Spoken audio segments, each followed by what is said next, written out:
The second important environmental factor is the presence of mechanical stress on already brittle areas.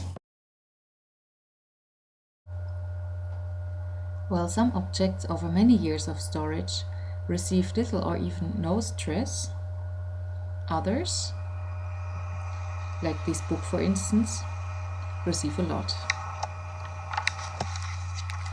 As you can see, the stress distribution on a page is not uniform during handling.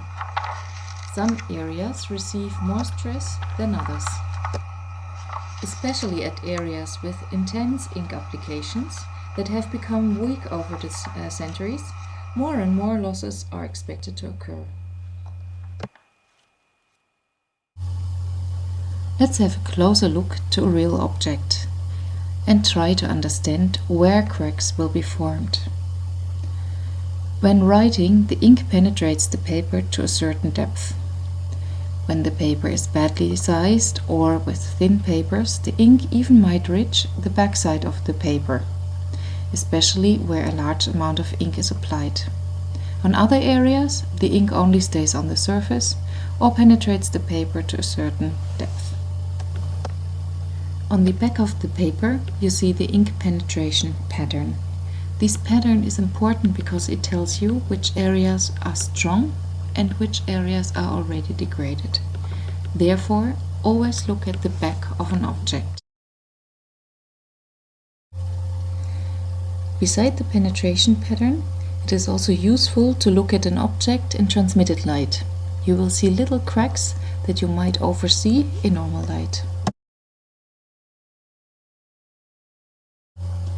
We assume that iron gallings are potentially aggressive. Where ink and paper are in close contact, over time the paper severely degrades. This is actually no problem in areas where the ink is mainly spread on the surface of the paper.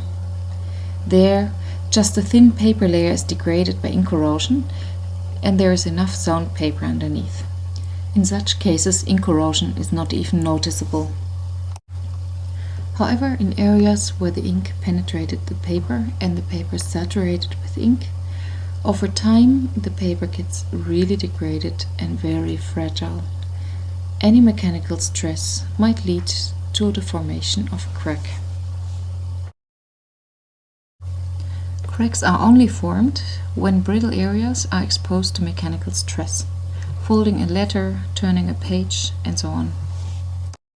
In reality, actually, it is not so easy to get a crack formed. You have to put a lot of stress on an already fragile area. Don't bend too much, Birgit. Losses are formed when cracks become interconnected. That means when an entire area is surrounded by cracks. In this example, especially the area underneath the signature is at risk, because here cracks can interconnect and enclose this area. Luckily, no text is present here. In this example, several fragments are lost that once contained text. Often those fragments are kept together with the object. But mind you, if they get lost, they are lost forever.